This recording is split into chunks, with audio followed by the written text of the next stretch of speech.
So this lesson today is going to be, we're going to just kind of review some of the stuff just real quick that we've been talking about, and then we're going to talk about routing. Today we're going to do a lot of talking about routing probably in the next video after this. But right now let's just take a look at what's going on inside of Live. Now this is Live 11.1 beta. So it's going to look a little bit different than the 11.0. It's not crazy.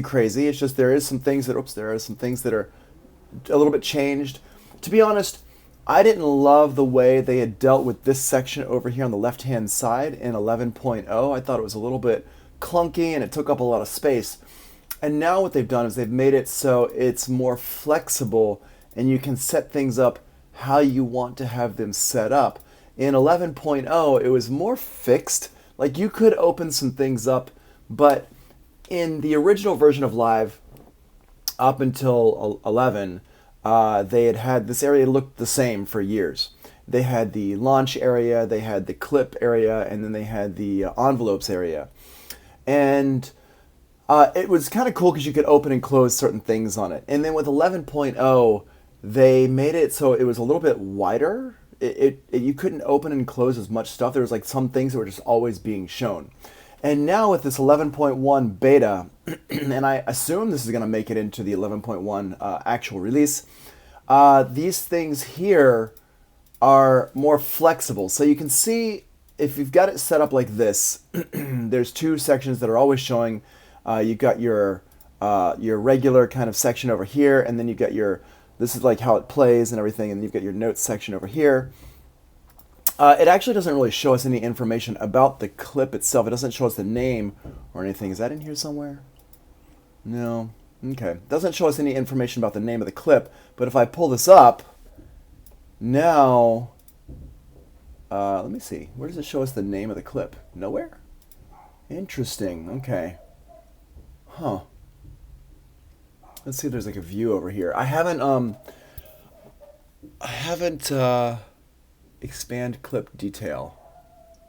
Okay, well that's interesting. Shortcut there. Let's see.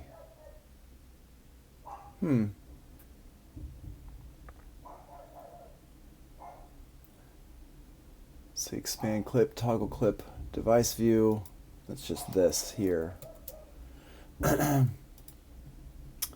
Okay, well, that's interesting. It's not showing me like the information about the clip name or anything, which I find surprising that they don't have in here anywhere where it shows us even the like the channels and the sample rate and the bit depth and all that stuff, which this is beta 11.1 beta 10, and in 11.1 beta 9 it actually was still showing us some stuff. So this is probably going to change.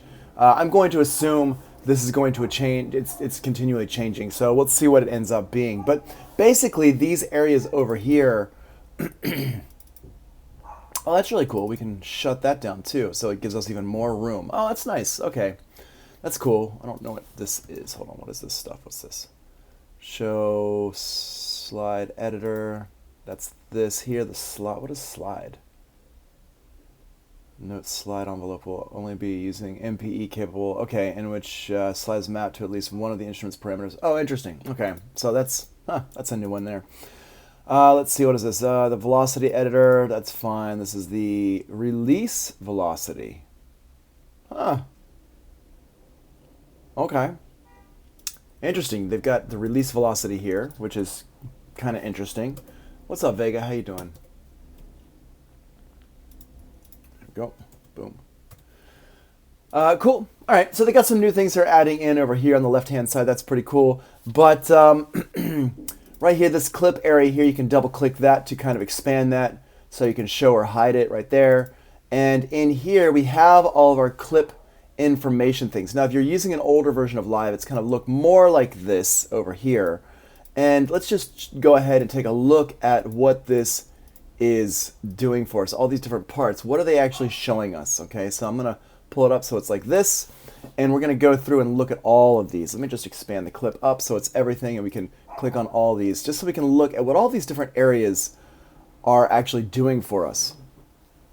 So starting at the top area up here, and let me go to the notes section here. Starting at the top area up here, this is showing us the kind of start and end points of the clip. So I could change this so the end is when we're doing it with the loop. Here, let's turn the loop off. Sorry, let's turn the warp off and the loop off. And this one is a MIDI clip, so there's no warping on it. But I can change how long the clip is by just setting that right there. So let's set that to 1, boom, 1.0.0, like that. Can we do that? Here, let's do it like this. Set it to 2. There we go, 2, 1. Let's set this to 3, 1, so we can make the clip longer. And you can see here, here's the start point of the clip is this little flag right here. And then over here on the other side is the end point of the clip, which is this flag right here. Now, this end point only does something if you have the loop turned off. And the loop is this part up here. So I can move that around. And you can see when I'm moving that around, it's moving this loop position and this stuff right here. It's moving that around. But the loop is not turned on, so it's not really going to do anything for us. So if I go ahead and let's put in a drum kit here, and we'll just put in a, let's use a 707 today. There we go. So if I put this in, and let's change this to like 110, and I'm going to go ahead and use my pencil tool to draw these in here. Boom, boom, pat, boom, boom. What's up, dog? Dog is barking for some reason. So if I put this in here and let's just go make this a little bit different here.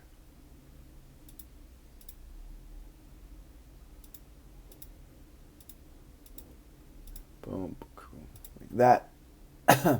And let's put a hi-hat in here like this. Change this. So just like a, oops. Steady hi-hat stream across. Remember, I'm holding down Option to do that. Let's listen. Cool. Okay, so we have that. Now, it's not going to loop. It's going to play through once, and that's what it's doing. Okay, so we have that like that. Now, if I want to loop this first bar here, I just turn on my loop right over here. This is where the loop is, right there. Boom. Now, it'll loop.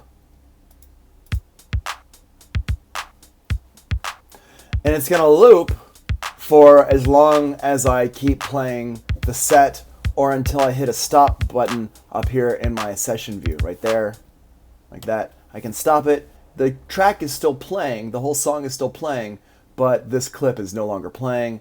Let's turn on my metronome. Turn it down a little bit. There we go. So now we got this here. Let's play it again. And I have this loop going right here. Now, if I want to, I can move this loop around. Let me go ahead and just duplicate this, the whole thing. There we go. Duplicate it again. So now I have a 5-bar loop. Hold on a second. Let's duplicate the loop. There we go. Boom. So I have this here. While it's playing, I can adjust the start and end points of my loop. While it's playing, I can also adjust the start point of where things are happening, like right here. And that's going to be a little bit harder to hear right now just because of this drum loop. So I'm going to show you that in a second with an audio loop. The other thing I can do with this, let's just go ahead and take that one piece of the loop right here, and I can move this loop around using my arrow keys on my computer keyboard. So the arrow keys on my computer keyboard, if I use up and down, it moves the loop by its own length, backwards and forwards. If I use the left and right arrow keys, it moves it by the grid. And when you move it by the grid, you can see, oh, what's up, Sam? How you doing? You can see that the start point stays, it keeps its relationship to the rest of the grid. See that, how the start point's not moving around, just the loop is moving around. So we got that there. If I move it up and down, it's always going to be at the beginning, but if I move it over like this, and now I move it up and down, that start point always stays in its same relative position on the grid in relation to that loop. Okay, and if this is a little bit confusing, that's okay. Just practice with it, keep working with it, try it out, and then you can see what's going on. And I just realized why my clip is not showing me any kind of like bit depth or anything, because I'm working with a MIDI clip. Let's drag an audio clip in here. Wow, that was good job, Tony. Awesome. You're really doing a good job here of demonstrating how smart you are today. Let's go to Sample Magic. Let's grab Analog House, and let's grab a percussion loop. Actually, let's do shakers.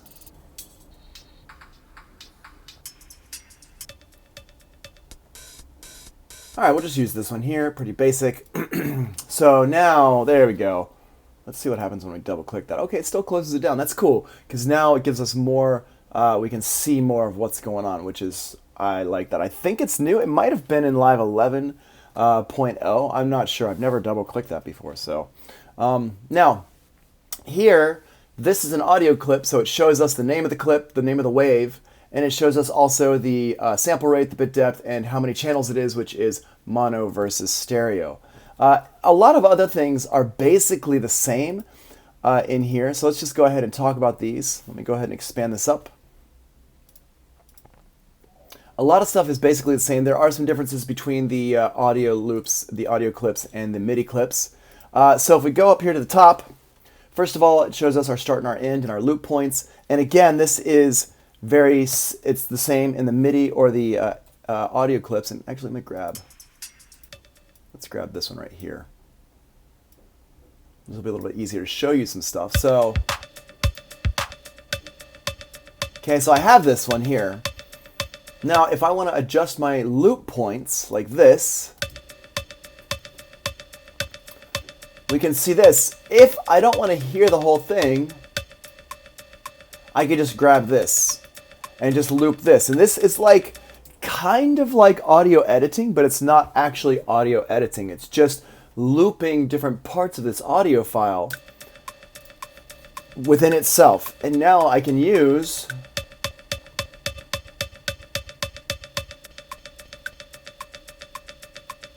my clips, my arrow keys, to move this around.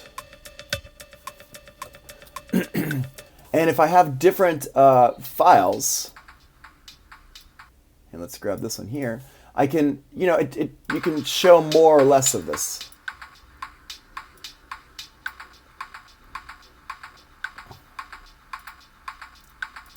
Change this over here to complex. There we go. And you can do different things with this. It's actually pretty cool how this works. So now,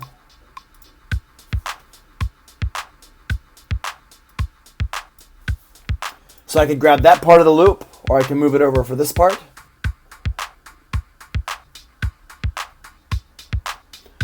So you can hear I'm changing the loop up.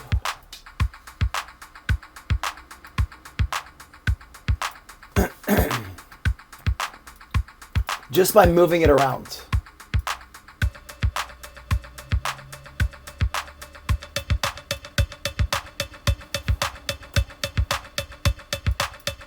So here, and I can move.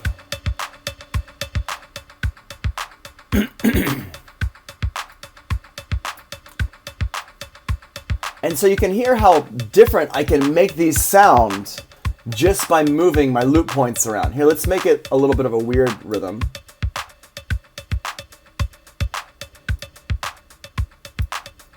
And when I re-trigger these, it's going to reset it.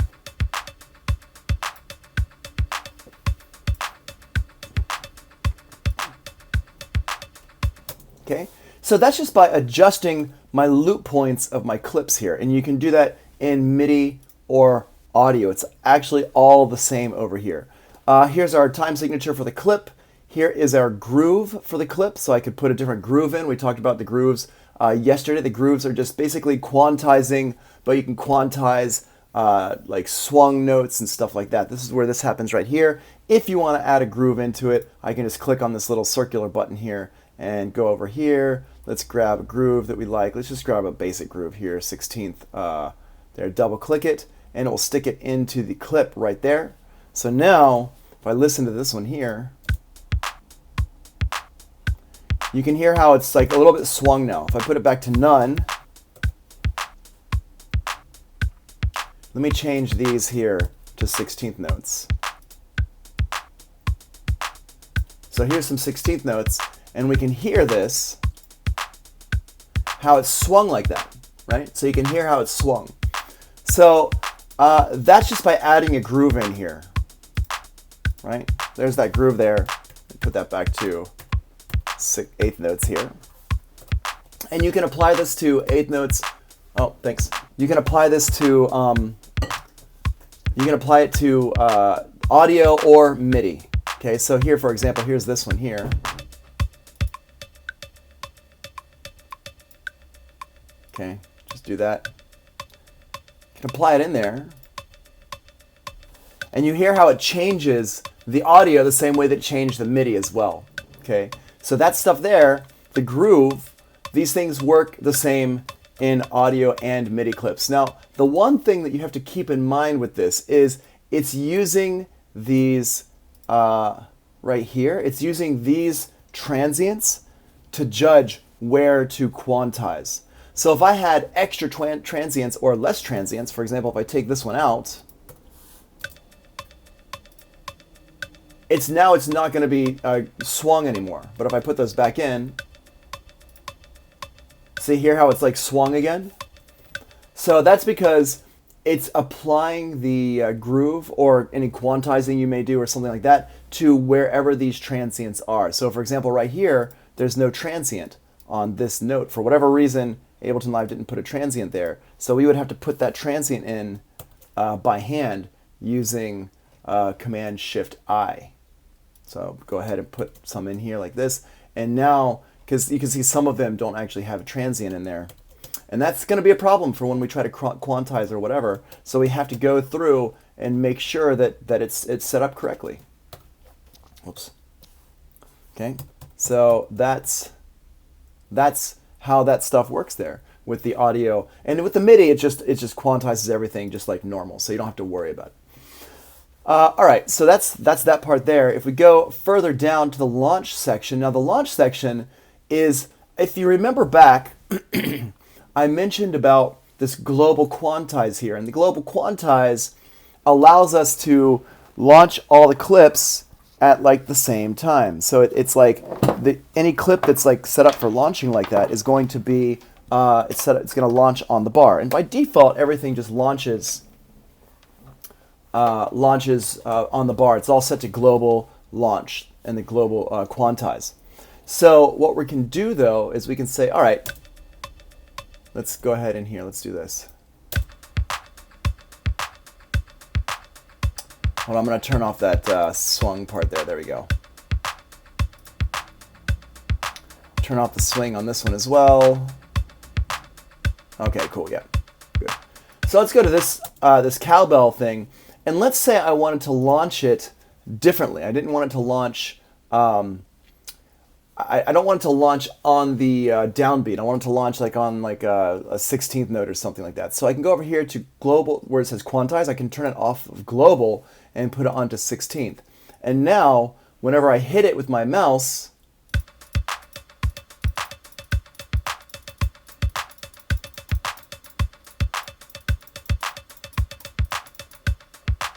I can have it so it triggers quantize to the 16th note.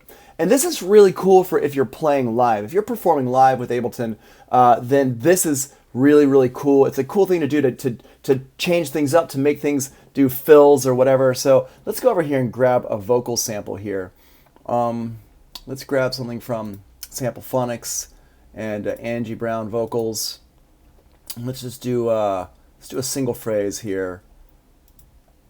You make a girl No more. Once open your mouth, feel good. Here, let's just use this one here. Boom. So we'll grab this and feel good. Feel good. Okay, cool. So we got that there. Now, if we take this and we change up this quantize here away from global quantize, so let's put it on the 16th note, and now feel good.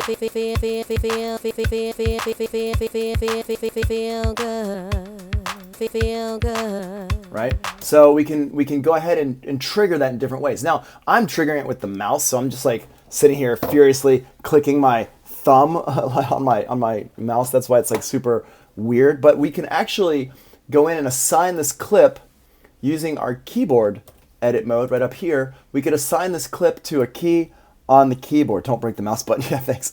We can assign it to the key on a computer keyboard here. And so now feel good, feel good, feel good, feel good, feel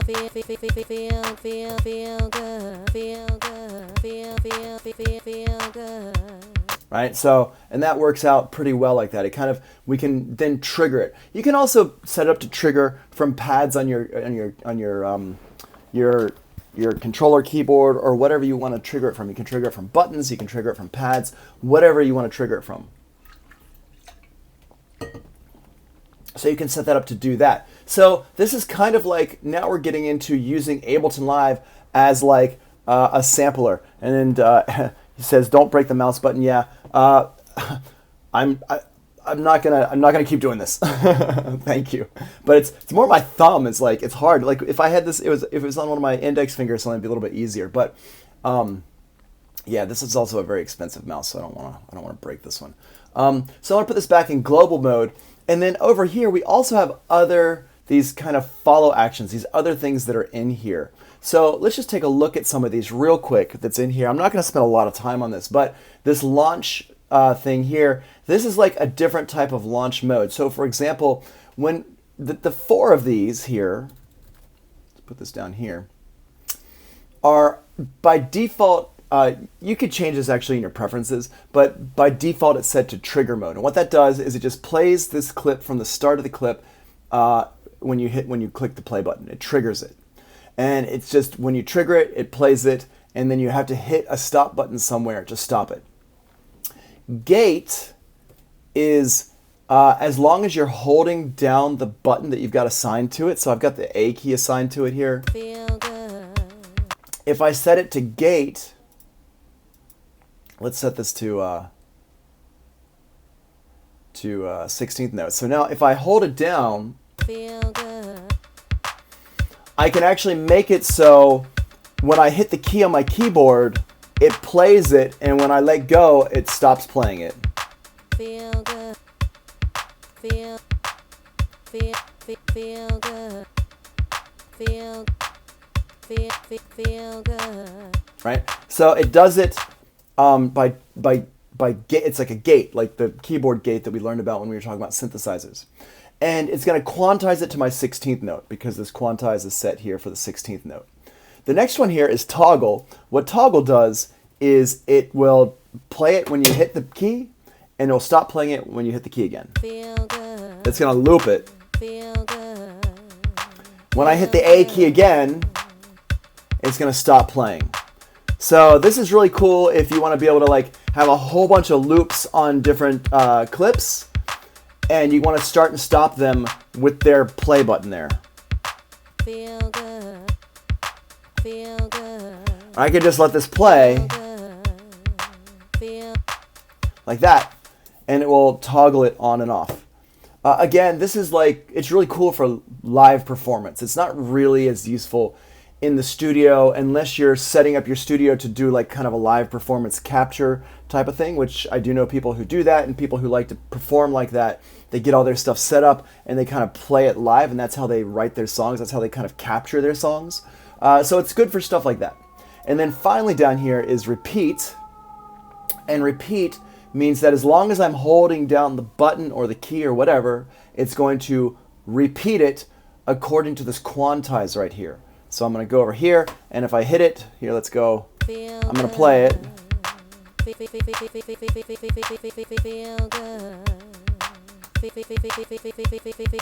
Feel good. So you can do that there. And that's, you know, you can assign that to different things to do some cool. Feel good.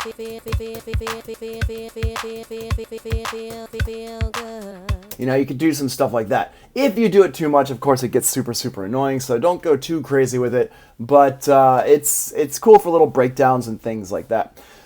Most of the time, however, whenever you're using live, if you're not doing, if you're not playing on a stage or whatever, just leave it set to trigger, and that's going to be fine. This mode right here is Legato Mode. Basically, what this means is that, let's grab a few of these here. Let's grab some of these and just throw them up here. And what this does is, if these are all set to Legato Mode, and I can highlight several of them, and let's see here. Oh, does it not let me? Okay, here. Interesting. So, oh, this one's not a, oh, that's why, because this one's not a loop. Hold on a second. Let's, yeah. Put these up as a loop. There we go. I was wondering why that didn't let me just, there we go. Okay, cool. So I'm going to set them all to Legato Mode by just holding down the Shift key and selecting them all. So they're all highlighted right now, and set them for Legato Mode over here. And what this does is it plays everything in a loop kind of at the same time, but then whenever I trigger one, it's going to play that one from that point. So if I hit play here,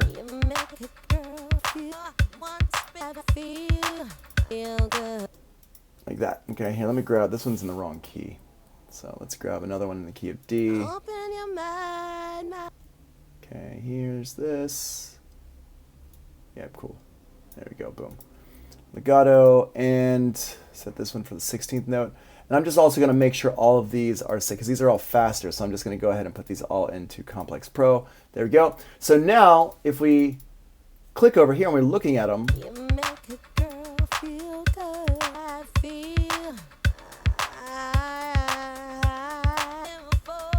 and you see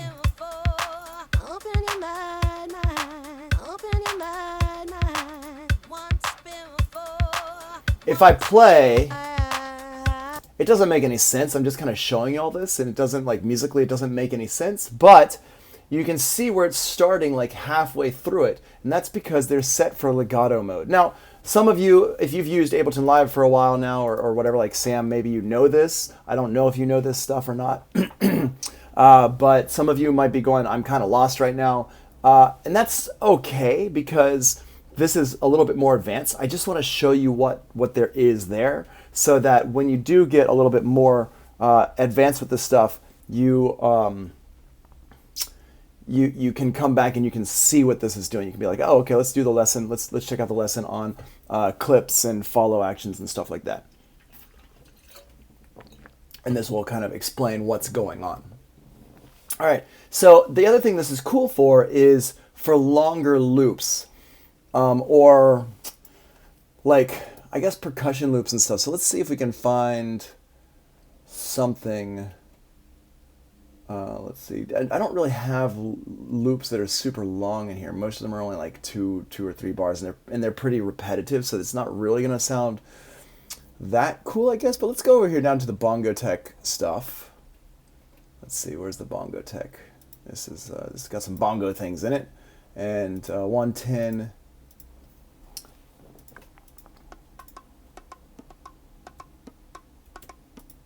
Just go through and grab a few of these. There we go. Cool. Oops. Let's keep the room ones. There we go. And I'm going to drag these over here like this. And we're going to set all these bongos up basically the same. So we're going to go down here. And you can see things look a little bit different, but the areas are still the same. I'm going to go ahead and turn on legato. I'm going to put my quantize to the, let's do it to the 8th note here. And we're going to leave this set to trigger. And now, let's go ahead and turn off this person.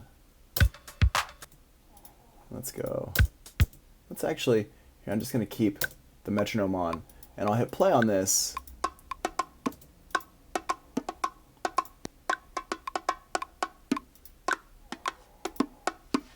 And you can see it's going to go ahead and lock it in.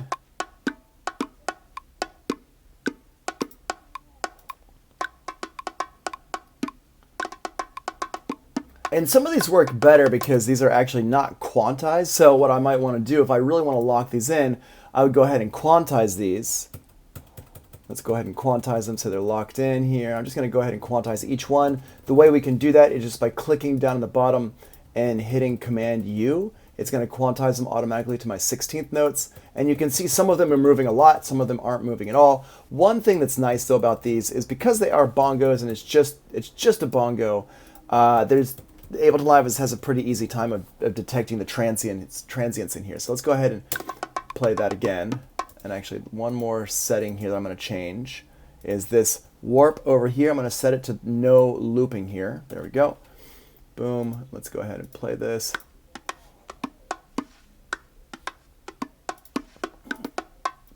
There we go. There we go. Cool. And you can see that it's picking it up. If every time I hit a play button here, you can see it's picking it up down here. So watch this. I'm going to click on the clip here and watch what happens when I hit that play button. It takes over like halfway through. Let's do it again right here. Okay. The reason why it's doing that is because of a couple things. One, I have the legato turned on, which is just going to keep it playing through as it goes. So it's going to pick it up wherever I start from. And I have this quantize set to eighth notes instead of the global, which would be 1 bar. So with those two things changed, we can actually set these bongos to kind of do different things, which is pretty cool for if I've got my... if I don't want it just to be looping the whole time, I want it to have some variation here.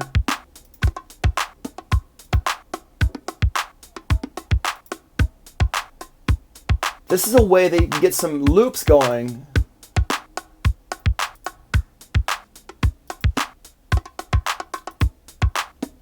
It's a way that you can get some variation going on with your loops, especially if the loops are very similar in nature. You can get some variety, some variation happening,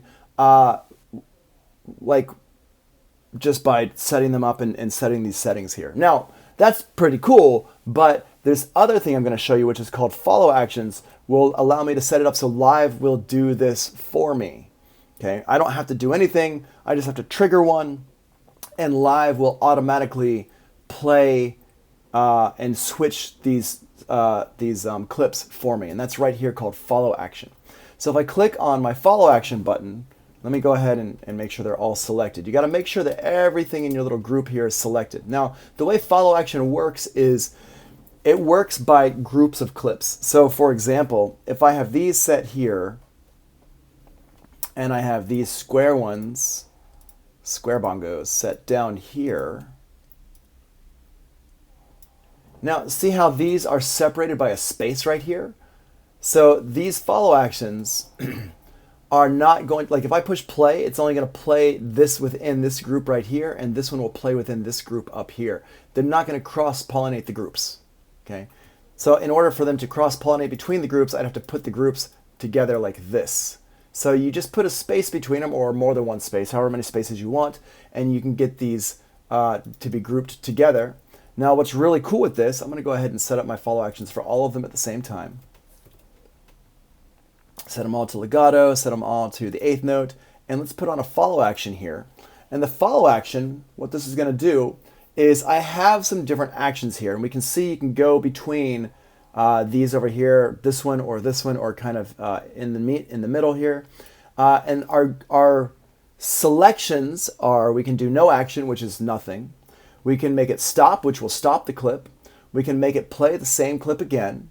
We can make it play the previous clip. We can make it play the next clip. We can make it play the first clip of the group. We can make it play the last clip of the group. We can make it play any clip, including itself. This is random. Any clip, including itself. We can make it do any clip except for itself. So if you don't want the clips to repeat themselves, then you can hit this other one, and then jump. And jump is a new one for me. I don't know what jump does. Jump maybe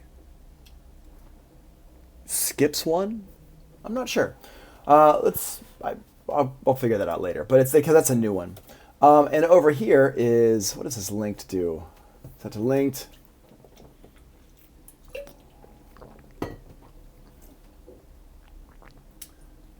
Huh, interesting. Okay, so I guess linked is, oh, okay, I see. So linked means it's going to play it for this many, sorry, this is all new in Live 11, and I don't really use follow actions that much. So linked here is going to play, it's going to play a set amount of loops. It's going to play the whole clip for a set amount of loops. If I unlink it, which is the old follow action, how it used to be, I can have it set so it'll trigger this follow action after X amount of time.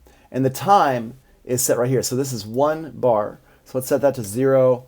Let's set this to 0. Let's set this to 2, which is going to be every 8th note, 2 16th notes, every 8th note, it's going to play a new follow action, which in this case, let's make it go, actually, let's make it do it every 2 beats, because these bongos are enough that we can do 2 beats here. And in here, let's make it do other. So it'll play randomly any clip in this little group here, and it will play every 2 beats. It'll play to the next. It'll play another clip. So let's hit play.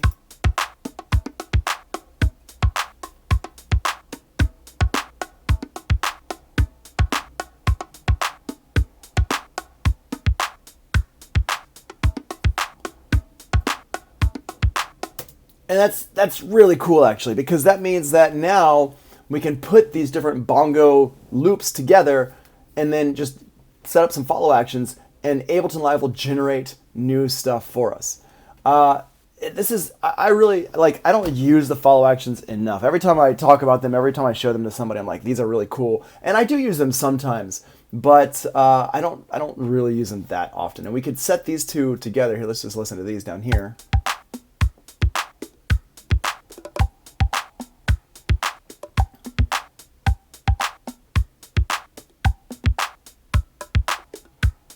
Yeah, cool. Let's go ahead and put these together.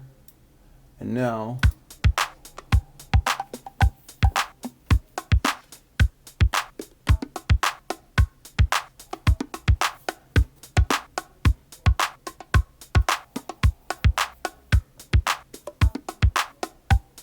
yeah, that's really cool. Okay, so that's your follow actions. I really highly recommend setting this up. We're going to keep these set up here for when we're talking about routing audio and stuff like that, which we kind of talked about yesterday when we were talking about the audio recording, but we're going to dive deeper into it and explain it in more detail with the audio routing today. But let's do this. Let's go back over here and just keep talking about our clips here. We do have follow actions for the MIDI as well as the audio, and it all works basically the same. Down here across the bottom, you can see, let me move these up. Down here across the bottom, we also have, for the MIDI stuff, we have banks, subs, and programs. This is for setting up your instruments in MIDI, the MIDI world. If you want to set up your program numbers and stuff like that and have your clips change your program numbers, then this is how you could do it right down here. Over here, we have Notes mode, which is something you do not have in your audio clips. And I just want to show you over here, we didn't really talk about this, but in the clip section for your MIDI clips, down here beneath the signature and the groove, we have scale. And the scale lets me set up for any kind of scale, key scale that I want to set up for my MIDI. So for example, if I have over here a bass line, let's go in here and grab some kind of a bass.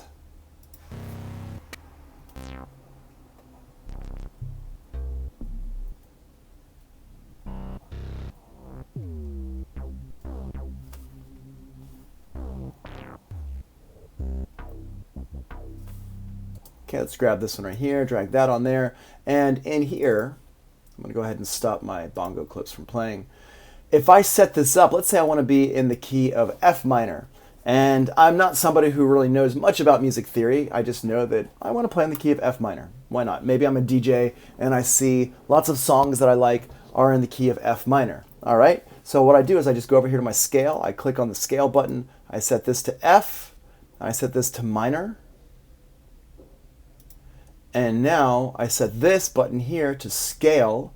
Now it's only going to show me the notes that are in the key of F minor. So I can put something in, I just go over here, I find my F. Here, let's just see what this F. Yeah, let's use this one here. So I'm going to go ahead and grab that. Let's turn the volume down on it a little bit. I think there we go. And now I can go ahead and just program stuff in as it plays. Let's make it 2 bars long.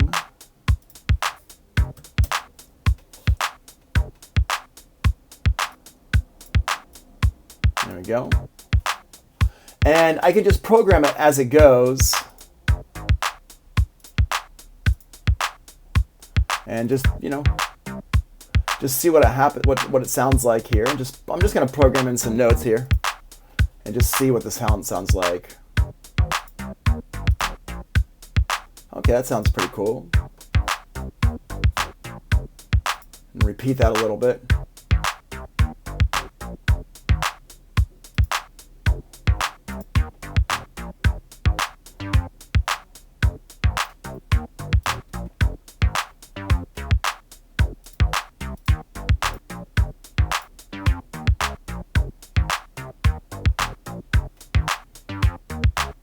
You know, I can mess around. I can do whatever, you know,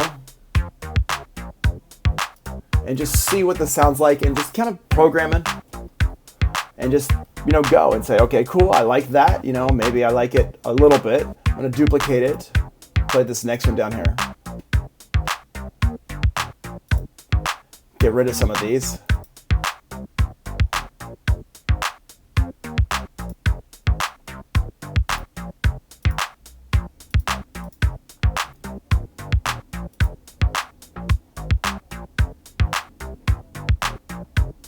There we go, that sounds kind of cool.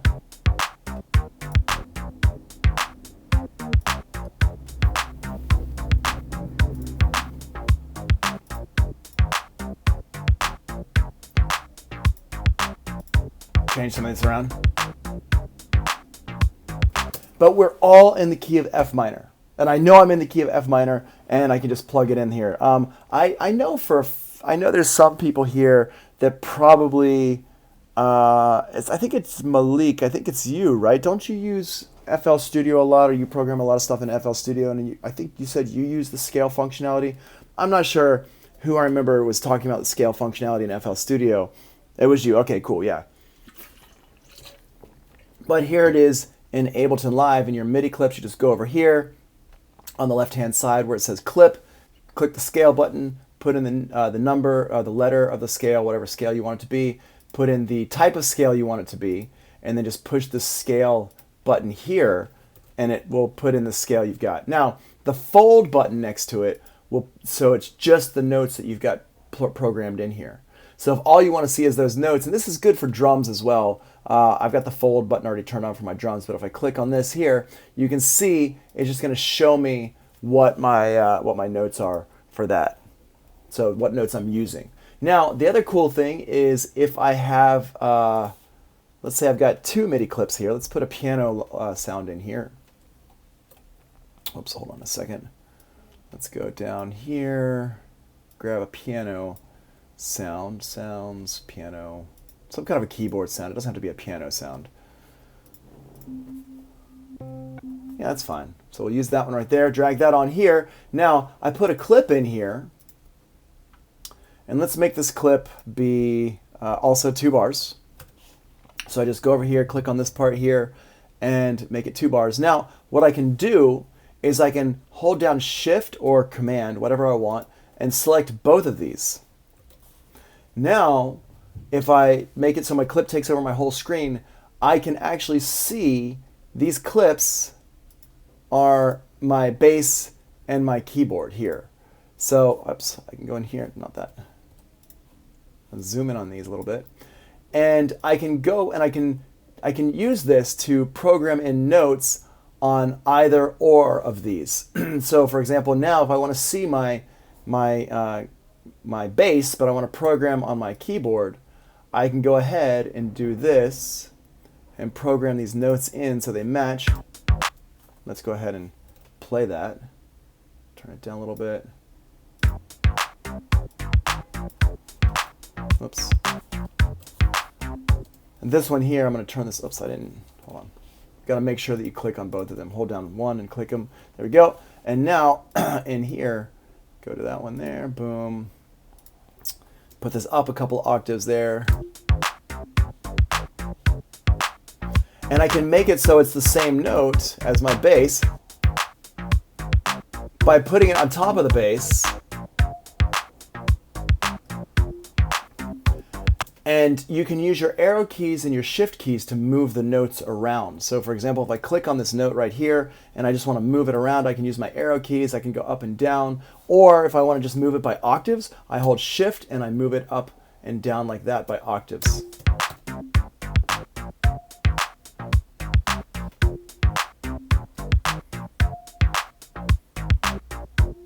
Cool. Put one in here.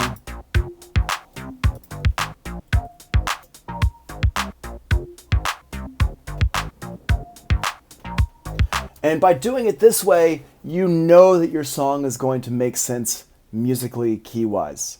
You don't have to worry about it. This is a great new feature. This feature actually came in, the scale feature came in with Live 10, and it's great for people who have a lot of cool ideas, but they don't really know about music theory and stuff. So they can hear when it sounds wrong, but they don't really know music theory that well. So this enables you to be able to lock things in and still be interesting and still be awesome and still be musical, because a lot of music is made with regular scales without any kind of non-scale tones, and that's totally fine. It doesn't make it boring or whatever. Now, if you really know what you're doing, like with theory and stuff like that, you can then add in all these kind of like non-scale tones and stuff like that, but you don't have to do that. You can make perfectly awesome music just by using the notes that are in your scales. The other thing that's cool about this, though, is that you can change your scale over here. And if you know a little bit about music theory, you could say, okay, a minor pentatonic scale is actually super, super cool. Minor pentatonic scales are really neat. And you can see this note here now becomes grayed out. And that means that this note here is not part of a minor pentatonic scale, which is totally fine. But I could go in here and I could look and say, okay, these are all minor pentatonic scale chords. So I can move these around. And then let's just go ahead and put some notes in here. Those just happen to line up.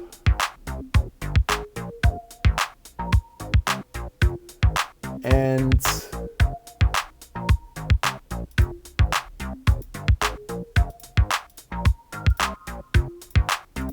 there we go. Cool.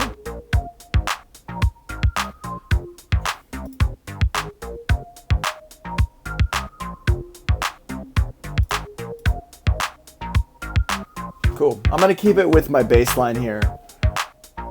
Let's see what happens when I don't keep it with the bass line. Gets a little bit weird. Let's do this. There we go. Okay. So this is keeping within the minor pentatonic scale. Now, you might not know what a minor pentatonic scale is, but I will tell you right now that minor pentatonic scales are really, really cool. So if you've never tried messing with a minor pentatonic scale, or you don't know what it is or whatever, you should definitely check out the minor pentatonic scale. It still sounds really neat. It's got most of the notes of a regular scale, but it doesn't have any extra weird ones. It's just got less of the notes. It's pentatonic, so it's like 5 or 6 notes. So, and you can see over here on the left-hand side, 1, 2, 3, 4, 5. There we go. It's 5. Penta is 5. And we can see these 5 notes here, and the ones that are colored, the color of your clip, that's your root note. So that's the note that is your bass line note, in this case F. And you can see it puts the notes over here for us so we can see them all as well, which is really nice. So it gets very helpful for music theory stuff. All right, highly, highly, highly recommended. Now, of course, this is not going to show up inside of our audio clips. The audio clips do not have anything about the scale or anything like that. They just don't have that information in there. Okay, cool. Most sample packs, if you buying sample packs, most sample packs will tell you the name of the audio that's within it. So you can see all these right here. You just have to kind of look and see what they're saying. This one here says we're in the key of D for this bass line. We're not actually using this bass. I'm going to go ahead and get rid of this bass here. Or that's not the bass, that's the vocal, sorry. But they do show you, if not drums though. Drums are not going to show you the key. Just the musical stuff are going to show you the key. So there we go. So we have this keyboard here. Let's go ahead and call this one bass. And let's call this one pluck. And let's change the colors on these real quick. Let's make that one red. This one can stay that color. Let's do this one as orange. I'm just going to go ahead and make these all the same colors. There we go. And move this over here. And move this just so it makes some kind of sense to me what we're looking at. Great. Okay, cool. So, and this one here is a cowbell loop. Cowbell. And this one here is, well, actually, what is this? Oh no, this is like a perk. And this one's the cowbell. And this one's the bongo. I'm renaming the tracks by hitting Command R on the track. So, kick. Let's just call this one Kit. Kit 707. There we go. Cool. Awesome. We got our bongos.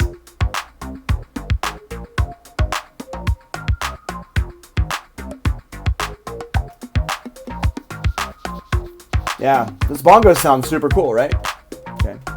All right. So let's continue on our journey here. I'm going to go ahead and close some of these up. Again, if you're using an older version, if like this is like a preview of what's to come with live, being able to open and close these things up here. As far as I know, I don't remember these being in Live 11, but I've been using this for a few weeks now, so my memory is hazy about. I just remember not liking the way Live 11, the original 11.0, I should say, was set up. This is 11.1 that I'm using here.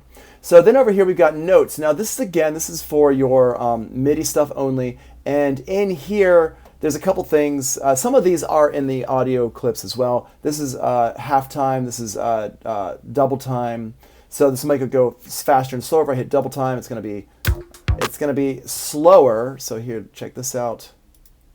Let's go here. Do this. Boom. Let's listen to it. Okay. Oh, here, let's make this a little bit longer. There we go. Okay. If I go to this one here, now what it's doing here, and this is always, I always get confused. I always hit the wrong one first. This is dividing the time in half, I guess is how they look at it. So it's like making it half as long, which is making it twice as fast. And this one here is making it twice as long, which is making it slower.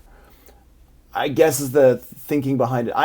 It always confuses the crap out of me because I always think of this as like halftime and twice as fast. So apologies if I say it in a weird way that confuses you, because it confuses me. But what I always do is if I want to make it something twice as fast or slower, for example, this line over here, and I click on this. Where is it? Is it in here? It's in here. It's in the clip. Where is it? Launch. Yeah, it's right down here. So if I click on this, boom, I always have to click it. So now,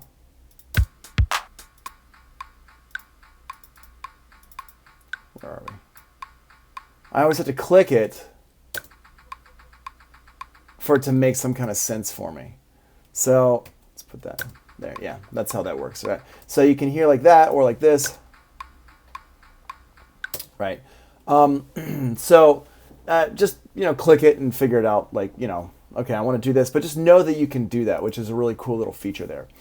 And then over here, let's go ahead to our melody here and make a duplicate of this. And check this out. So what this is doing, let me fold these down. So it's just the notes that are played here. And I have different things I can do to these notes. So I can hit reverse and it flips them around. Go ahead and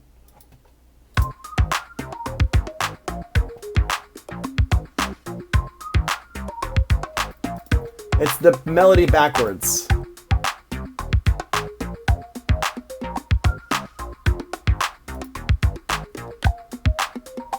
Well, I'm gonna go ahead and stop that bongo. There we go.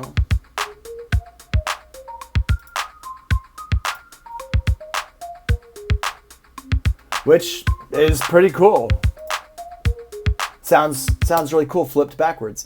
Of course, it's going to work because it is in the same scale, so it should work out.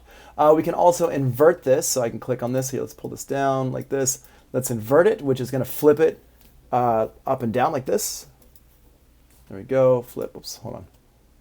Flip, invert. There we go.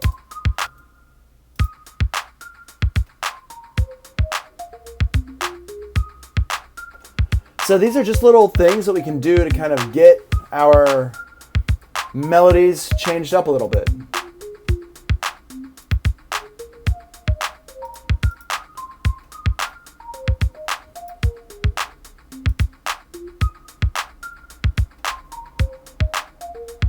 Cool, and then I could take this and flip this one around as well. You just have to click inside of it, which to me doesn't make a whole lot of sense, but that's how you have to do it.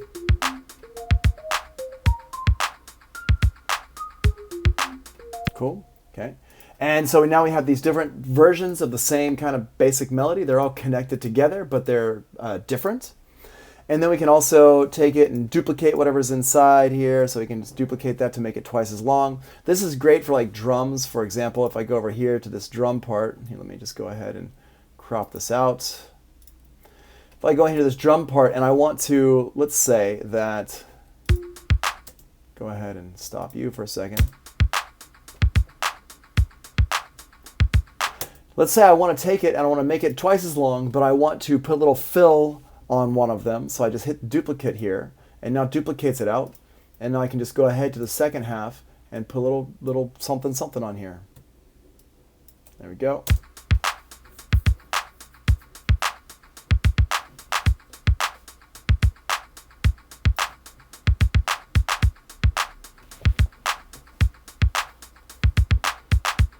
Cool. Okay. And we could duplicate it again, and let's add in a little something. Let's add a little snare drum in there. Let's take you and just duplicate you across. There we go.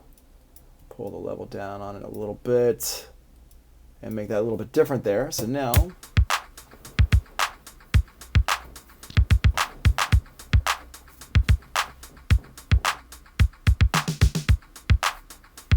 there we go. And like just like that, super easily, we just made something that had some variety into it.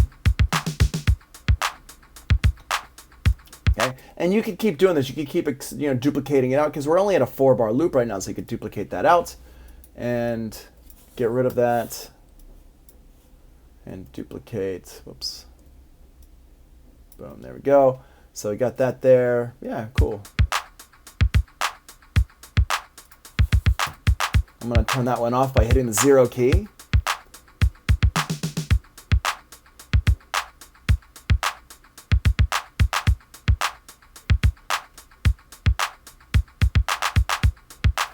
Cool. Now I've got an 8-bar loop. It's got some variety in there. It's not sounding to everything. Nothing's repeating. Like of the fills, they're only repeating once every 8 bars, so it's not too repetitive there. And that's a cool way to work on your loops and stuff like that. I highly recommend that, and that's over here by hitting this duplicate button over here. Now let's go down here and let's talk about this randomize here. This randomize is a new thing that was put in with Live 10. It's obviously still in Live 11, or was it in Live 11? I think it was in Live 10, but maybe it came in with Live 11. I don't remember now. Maybe it was Live 11, actually. I'm going to take my hi-hats here, and I'm going to make a new track. I'm going to duplicate this track. I'm going to call this one Closed Hat 707. And in this one here, I'm just going to put my hi-hats in at a 16th note.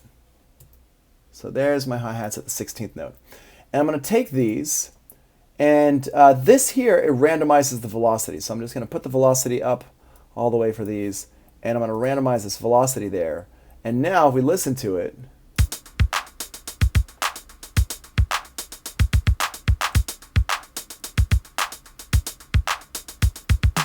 and I could randomize this velocity again, And it's giving me like randomized velocity. So let me just solo that out so we can hear it.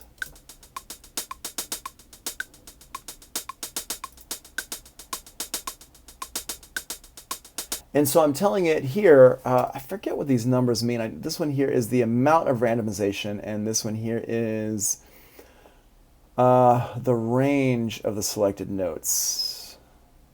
I guess it's, yeah, like how much it's going to randomize that the velocities in here. So boom. I haven't used this one enough because this is, like I said, it's a fairly new thing here.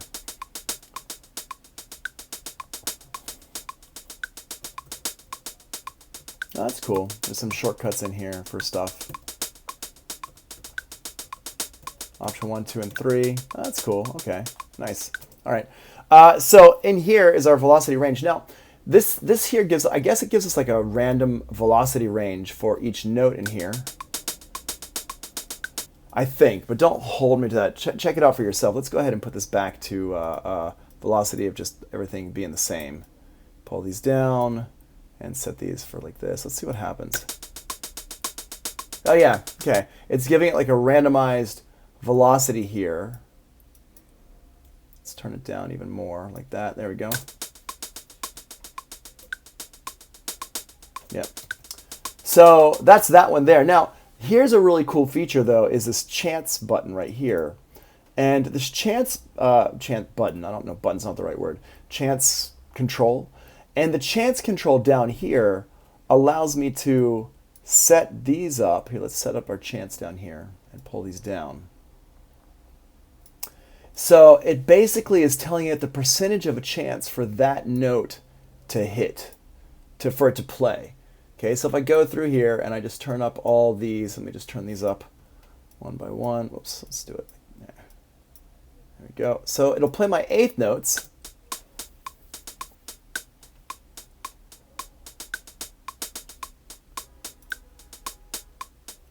Turn down these velocities here.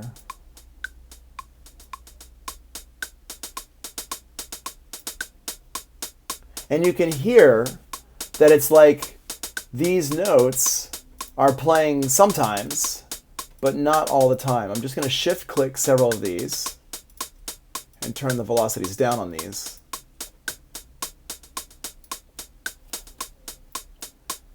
And this is a way to get some variety going on in your track, again, but without having to actually program it in yourself.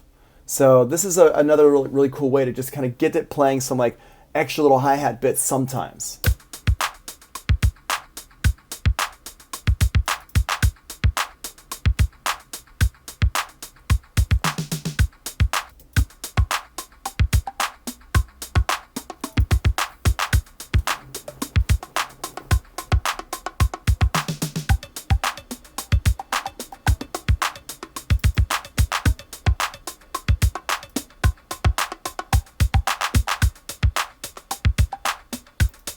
There we go. This one has a different launch. Hold on. 16th note. There we go. There we go. Cool. And now you can hear that we have this little drum loop that's going to be different every single time you play it. Which is pretty cool. You know, and we just set some things up here.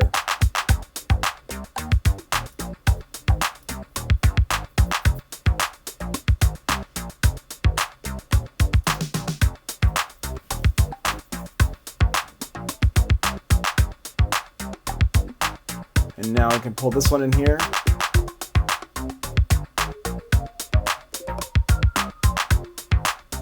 Okay, cool. So we've got this little beat set up here that it's going to have variety to it. It's not going to get super boring. I mean, the kick drum and the snare are basically the same, but they're repeating every 8 bars instead of like every 4 bars. And they've got some different loops, like some fills and stuff in there. The hi-hats are doing their thing. You got some here that have a lower probability of playing and some that have a high probability of playing. Then you've got over here your bongos, which we have set up in a line to kind of trigger randomly, and our bass and our pluck sound that we used the different MIDI scales for. So let's keep going down here. And now we've got our envelopes here, our envelopes and our expression. Now envelopes, we're going to come back and talk about those in detail another time, but the envelopes are for automation that go in your clip. Okay, so if you want to have automation in your clip, like let's say for example we have this filter here. Let's put another filter on top of it. Auto filter here, boom, and there we go. Here's my auto filter.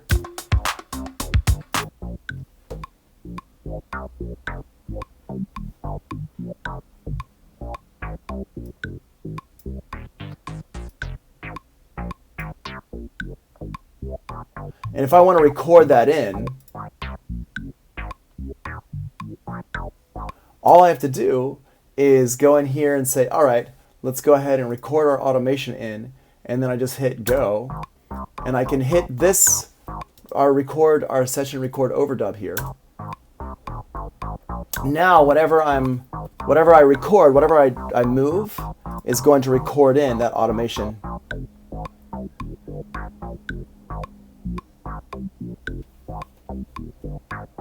And as soon as I let go, it starts playing that automation.